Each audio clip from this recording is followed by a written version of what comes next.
6월 2일 금요일 내 규례를 지킬지어다라는 제목으로 레위기 19장 19절에서 37절의 말씀입니다. 사랑의 하나님 감사합니다. 오늘도 말씀 묵상의 시간을 우리에게 주심에 감사합니다. 이 시간을 통하여서 하나님의 말씀이 들리고 복음이 들리기 원합니다. 말씀대로 믿고 살고 누리는 인생이 되게 하시고 이 시간도 우리와 함께하여 주시옵소서. 감사드렸고 예수님의 거룩하신 이름으로 기도드립니다. 아멘. 본문의 말씀입니다.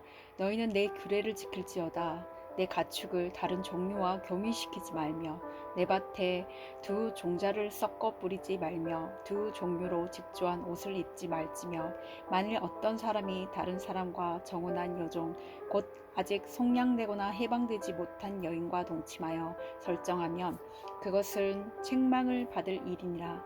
그러나 그들은 죽임을 당하지는 아니하리니 그 여인이 해방되지 못하였기 때문이니라.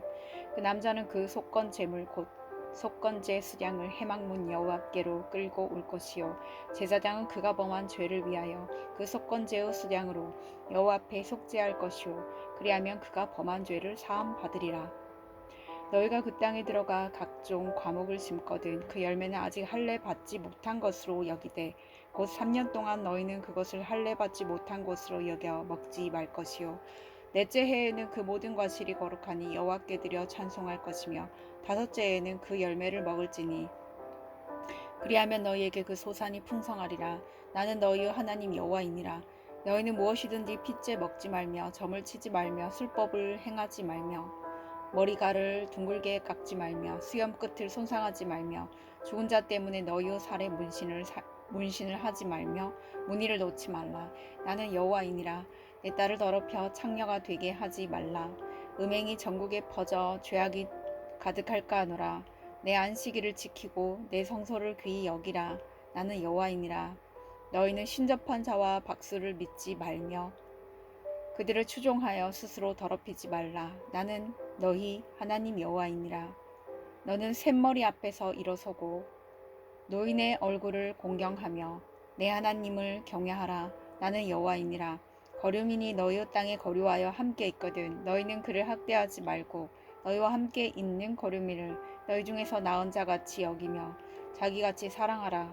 너희도 애굽 땅에서 거류민이 되었느니라. 나는 너희 하나님 여호와이니라.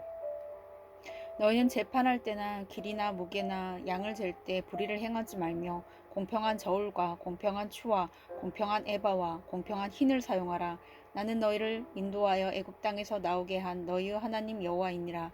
너희는 내 모든 규례와 내 모든 법도를 지켜 행하라. 나는 여호와이니라.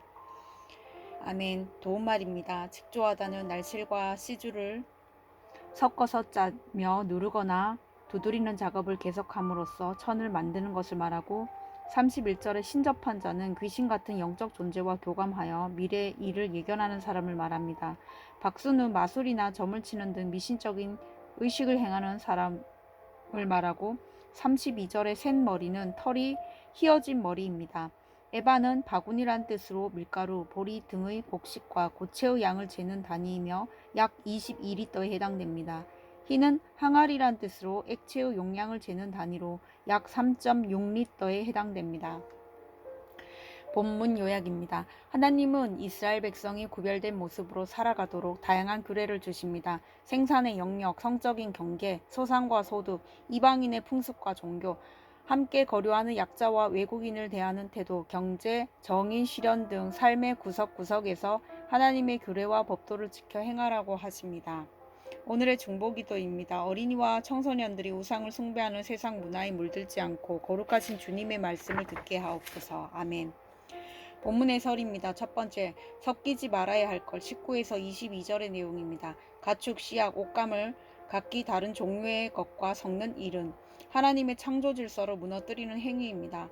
하나님은 이를 철저히 금하심으로써 하나님의 백성에게 이방인의 삶과 섞이지 않는 순결한 삶을 강조하십니다. 한편 당시 이방인의 풍속에서는 주인이 자기가 소유한 여종과 행음하는 것은 죄가 아니었습니다. 하지만 하나님을 섬기는 백성에게 이런 행음은 죄입니다. 이처럼 성도는 세상 방식을 좇지 말고 주님이 명령하신 말씀대로 살아야 합니다. 적용 질문입니다. 내 속의 말씀과 세상 방식이 섞여 있는 부분은 무엇입니까? 성적인 부분에서 내가 단호히 끊어내야 할 세속적 가치관은 무엇입니까? 두 번째, 스스로 더럽히지 말라. 23에서 31절의 내용입니다. 하나님은 이스라엘 백성에게 가나안 땅에 들어가 과목을 심으면 그 열매를 바로 먹지 말고 4년을 기다렸다가 5년째에 먹으라고 하십니다. 그 땅의 과실조차 거룩해질 시간이 필요하다는 뜻입니다. 게다가 하나님은 이스라엘 백성이 고기를 핏째 먹고 점을 치고 술법을 행하며 머리와 수염을 특색 있게 꾸미고 딸을 우상에게 바치고 미신을 믿는 일 같은 가나안 풍습도 금하십니다. 이는 우상 숭배와 연관되어 있기 때문입니다. 성도는 세상 문화에 담긴 우상 숭배와 미신을 분별해야 합니다. 적용 질문입니다. 내가 큐티와 예배보다 더 우선시하며 마음을 쓰고 있는 세상 문화는 무엇입니까? 세 번째, 공평하게 행하라. 32에서 37절의 내용입니다. 연장자를 존중하고 거류민을 사랑하며 공평한 기준으로 재판하는 일은 하나님의 백성으로서 해야 할 의무입니다. 이는 애굽 땅의 거류민이었던 우리를 살려주신 하나님의 은혜를 기억하라는 의미입니다.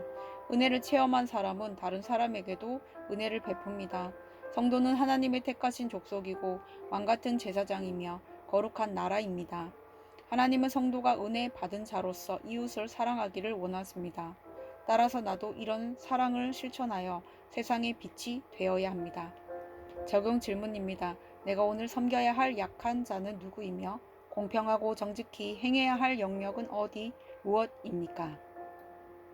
오늘 기도하기는 여전히 하나님의 방식과 세상 방식이 섞여 있는 제 삶을 돌이켜 봅니다. 제 속에 세상 문화와 풍습을 쫓아 기복적인 삶을 살고 싶은 욕심이 있음을 고백하오니 말씀으로 돌이켜 끊어지고 무너지게 하옵소서. 하나님의 공평과 정의를 실현하여 예수의 향기를 바라게 하옵소서. 아멘. 묵상 간증입니다. 섞이면 안 돼요란 제목으로 송재철님의 말씀 적용글입니다. 초등학생 시절 저는 부모님의 맞바람 현장을 목격했습니다. 친구들과 함께 간 영화관에서 아버지가 어떤 여자를 껴안고 있는 모습을 보고 충격을 받았습니다.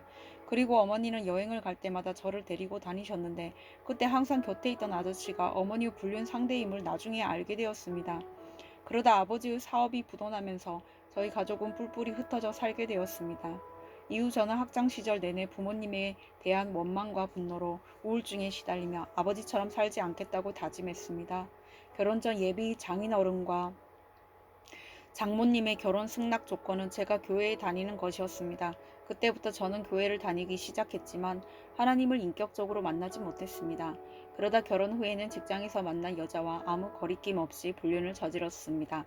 급기야 그녀의 꼬드김에 넘어가 무리하게 대출을 받고 투자했다가 전 재산을 탕진하게 되었습니다. 그렇게 저의 바람과 가산 탕진으로 아내와 자녀들은 씻을 수 없는 상처를 받았습니다. 저는 30년 넘게 교회를 다니면서도 좀처럼 끊어지지 않는 저의 음란과 혈기를 감추려고 교회 봉사에 더욱 열심을 내었습니다. 그러면서 교인들에게 인정을 받자 봉사에 게으른 성도들을 판단하는 교만이 싹텄습니다. 또 공동체에서 지체들의 나눔을 들을 때는 그들의 아픔을 체열하지 못하고 왜 저런 얘기를 할까라며 속으로 정죄했습니다. 저는 이렇게 오래 신앙생활을 하면서도 애국과 같은 세상에서 건져주신 하나님을 믿지 못해 하나님 방식과 세상 방식이 섞인 채로 살았습니다. 그러나 구속사의 말씀이 들리면서 참된 회개의 은혜가 임하여 거듭나게 되었습니다.